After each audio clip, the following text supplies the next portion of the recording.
As long as humans have been human, we've been playing sports. Whether as a way to show dominance, develop motor and social skills, or even as recruitment for armies, sports are an integral part of the human experience. However, as sports have continued to evolve and formalize, questions about the impacts they have on the body have started to come up, particularly among college and high school athletes who are still developing. Especially at a Jesuit institution like SLUH, we have to ask, are high-impact sports worth the toll they take on student-athletes' bodies? And how does that align with SLUH's values as a Catholic school? So, without further ado, it's time to... Decades ago, I'm not so sure we knew a whole lot about... We knew about concussion, but we didn't know proper ways to treat it. We didn't know some of the long-term ramifications that concussion could have on individuals, repeated concussions. So when somebody has a concussion, that will cause inflammation in the brain, and if you have repeated concussions, have repeated impacts, right, that can do more damage in the brain that can eventually lead to CTE, right, and also lead to different forms of dementia. I played football here.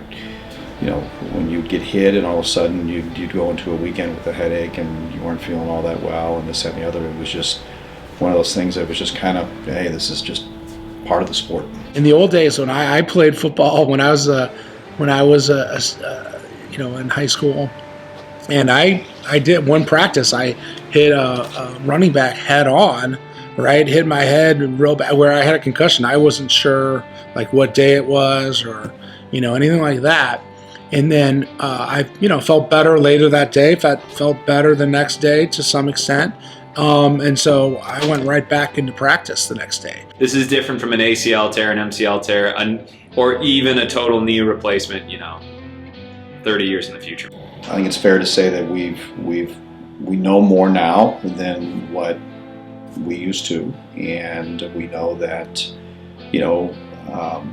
we have better treatment nowadays. We have better equipment nowadays. Knock on wood, we invested in our helmets. We got some really nice helmets that have definitely decreased the concussion stuff. We're maybe more aware of concussion protocol things and things of that nature and how those work.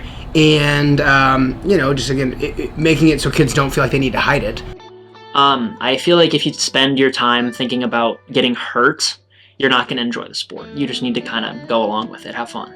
Next year, 25 years here at St. Louis University High School, I think maybe a half a dozen times, 6 times, where we have suggested in working with the parents, the family, a kid on his 3rd or 4th, 5th concussion, that, hey, we needed to keep a close eye on this. We really need to think about, is this really worth the potential long-term ramifications? So within the past years of wrestling, I've had multiple concussions, and I've been told if I get one more, I'm done. And that's been like scary because obviously, I don't want my brain to be messed up. But I think especially with like SLUH's staff, the trainer, he's always been super like straightforward with me, and I've never felt like, he's always been real with me if I'm ever in any danger of like potential like damage to my health. He's never let me go back before I'm ready, and I've always felt like I'm going to be fine, and that's why I still do contact sports today. Christianity is a very incarnational religion. We believe that, God took on flesh, and so our flesh takes on new meaning in light of that. So in light of any physical activity, then, I think you have to look at the question of what is the purpose and goal of the activity, and what will that do to the person and their community more generally. I don't think it's ever just an isolated question. I think it's a community question as well. There's then the question of what we do with it. How do we keep kids safe? Are we paying attention to things? Do we have good protocols in place? Do we have the right equipment? Are we doing research? Do we have medical staff? Like all of those things. If we're going to enculturate, we need all those things too. But I think the part of it is that we are trying to find ways to engage with the culture around us. So I think that in terms of our Jesuit mission, athletics are a big piece of what it means to be an American in a lot of ways. And so I think that it's important for us to provide resources for our students to learn how to engage with those. A knee-jerk reaction that we have an athlete or two that has all of a sudden reports symptoms and diagnosed with concussion. All of a sudden we're not going to do this sport anymore. We're not going to do that sport anymore. I mean, again, these things happen in all walks of life. I mean, you can get concussed in so many different ways. I mean, you go out to Colorado and go skiing, and all of a sudden lose your balance, fall, and hit your head, and you're concussed. There's risk of injury in cooking, and you can sustain life-changing injuries in a kitchen if you're not careful. So risk of injury is not necessarily the only question you have to entertain. You just have to entertain questions of what does it mean for the wellness and goodness of a human life collectively and overall. Whether it's rugby or football or lacrosse or soccer, there's going to be some inherent risk to it. Like you said, it's a deeply woven thing in our culture, and I think it's up to the coaches and the trainers to make it as safe as possible, knowing that there's certain risks. We actually found that playing the good teams, even though they hit just as hard, it was a matter of technique. The more they knew proper technique, the less injuries we had. And then it's a question not of, removing football or ending football, but changing football. How do we change football to make it a safer sport? So I would say if you're worried about injury, don't play rugby.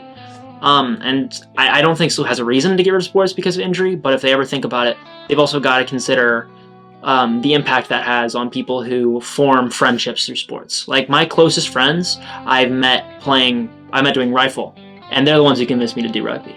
So without sports, a lot of people wouldn't be able to have the connections that they have now. The SLUH brotherhood would be vastly different. We've done a lot at SLUH to try and make it as safe as possible. We have specifically designed helmets for each individual student and things like that. So there's lots of protocols and steps being taken, but that is almost a sign of the problem in and of itself when you have to take so many steps to try and prevent something that is very part and parcel of the thing that you're doing. I think we have to be open to that question. I don't think that's a popular answer, but I think if we are knowingly and intentionally sending kids into danger without proper preparation or with a necessary connection to injury, then I think that's not what we should be doing. I don't think that's where we are right now. I don't think that they should be banned. I don't. I think we should continue on.